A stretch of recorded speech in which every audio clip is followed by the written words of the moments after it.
हम लोग उत्तर प्रदेश के जनपद संभल में हैं और इस टाइम मैं मौजूद हूँ संभल सांसद ज़ियाउर रहमान बर्क साहब के साथ। पूछना चाहते हैं जिस तरह से संभल में हालात हुए अचानक एक यहाँ पर रिट दायर की गई है, उसके बाद पटिशन हुआ, सर्वे हुआ। सब एक तरह से लोग कह रहे हैं कि एक नौटंकी का पहल माने या संभल को माहौल खराब करने का। सर लगातार पैरवी आप कर रहे हैं। क्या माना जाता है इस तरह के अचानक यहाँ पर संभल, अयोध्या और अब काशी और अब संभल की बारी?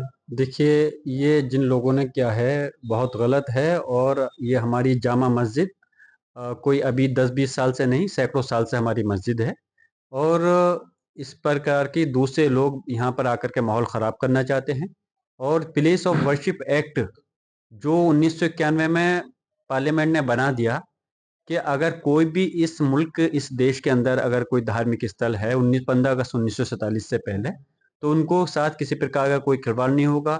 उनके खिलाफ अगर कोई दूसरे केस कोर्ट में पेंडिंग होंगे तो उनको ख़त्म कर दिया जाएगा। कोई दूसरे धार्मिक स्थल पे किसी अलग धार्मिक स्थल का निर्माण नहीं किया जाएगा। तो फिर इस टाइप की याचिकाएँ क्यों डाली जा रही हैं? अगर याचिका इतने जल्दबाज़ी में डाली गई और फिर हैरानी इस बात की है कि मैं कोर्ट के आदेश से जो कि मेरा अधिकार है मुझे हक है कि मैं असहमत हूँ उससे। क्योंकि उसमें हम चाहते हमारे पक्ष को जामा मस्जिद के लोगों को मौका देते, उनकी नोटिस देके उनके भी सुनते फिर उसके बाद में आदेश आना चाहिए था। लेकिन अफ़सोस है कि इसके बाद में भी कि पुलिस प्रशासन ने जबकि उन्होंने इस आदेश को पढ़ा भी नहीं होगा सही से, तुरंत इतनी जल्दी क्या आई थी कि उन्होंने जो तुरंत सर्वे किया और विथिन 2 घंटे के अंदर सर्वे करने के लिए पहुँच गए। मुझे खबर मिली मैं भी पहुँचा तो उस वक़्त सर्वे चल रहा था। मैंने उसको रोका नहीं लेकिन आपत्ति अपनी दर्ज की, डीएम एसपी से कहा कि इतनी जल्दी आपको किसने कहा था, क्या कोर्ट का ऐसा आदेश है? तो बोले नहीं कोर्ट का आदेश नहीं, तो मतलब फिर क्यों इतनी जल्दी लेकर सर्वे करने के लिए आए? ऐसी कौन-सी आफ़त आ जाती जो ये सर्वे 2-4 दिन बाद या 1 हफ्ते बाद होता तो?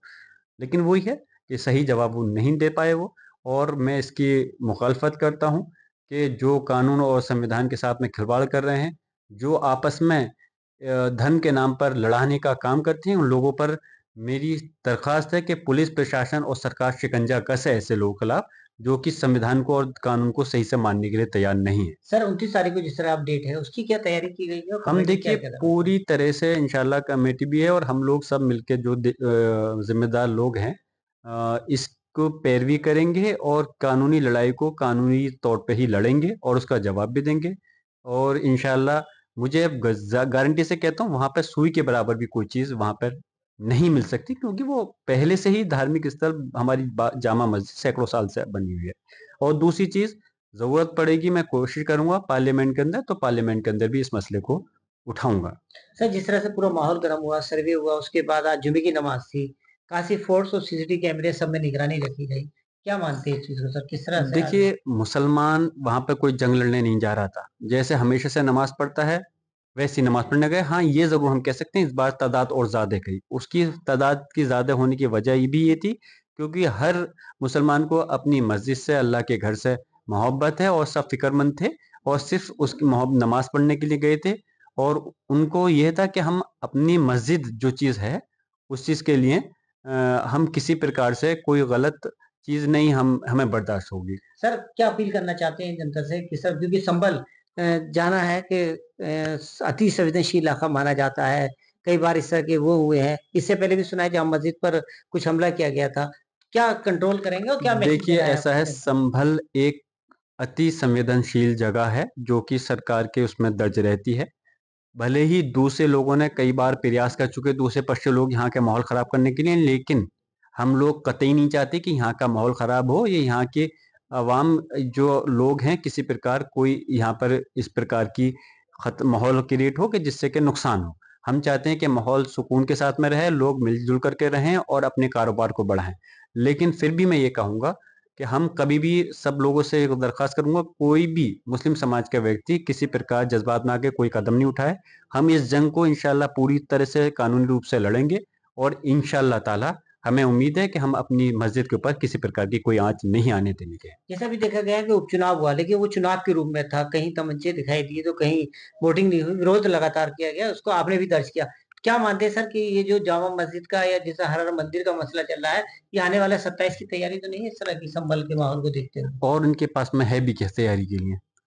बीजेपी या आरएसएस के पास में और कोई मुद्दा नहीं है, ना विकास का है, ना कानून का है, ना संविधान का है और ना ही किसी प्रकार की एजुकेशन, हेल्थ की उसमें आगे उसका है, तो इस टाइप के मुद्दों के उस पे ही वो चुनाव को जीतना चाहते हैं। लेकिन अब इस प्रदेश और देश की आवाम ये जानती है कि बीजेपी जो मुद्दों से भटकाने का प्रयास करती है, उन्होंने इस 2024 के लोकसभा के चुनाव में इनको मैसेज दे चुके हैं कि इस चीज़ से अब आगे नहीं बढ़ सकते। अगर बढ़ना है आपको, तो आपको देश की तरक्की के लिए, देश के में लोगों के आपसी मिलाव के लिए और देश की कामयाबी के लिए अगर आप बात करोगे, तो ही अब आपको वो कामयाबी मिलेगी। इसलिए इसकी जो राजनीति है बीजेपी आरएसएस की, वो इन्हीं मुद्दों को लेकर के होती है और मुझे उम्मीद है कि इंशाल्लाह आने वाले वक्त के अंदर अब ये इनको कामयाबी नहीं बल्कि वो करारी शिकस्त का सामना करना पड़ेगा।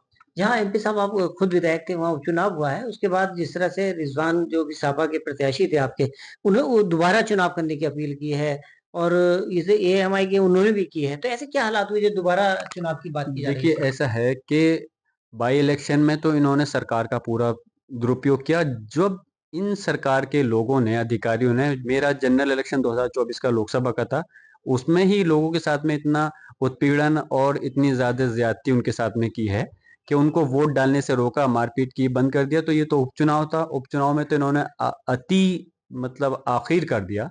तो इसलिए पूरे प्रदेश में कुंदरकी समेत जो 9 विधानसभाओं पे चुनाव हुआ है, उसमें जिस प्रकार आपने भी सारी वीडियो, सीसीटीवी फुटेज और फोटो देखे होंगे कि किस प्रकार से चुनाव आयोग की खुली धज्जियां उड़ाई गई हैं, लोगों को वोट डालने से रोका गया है।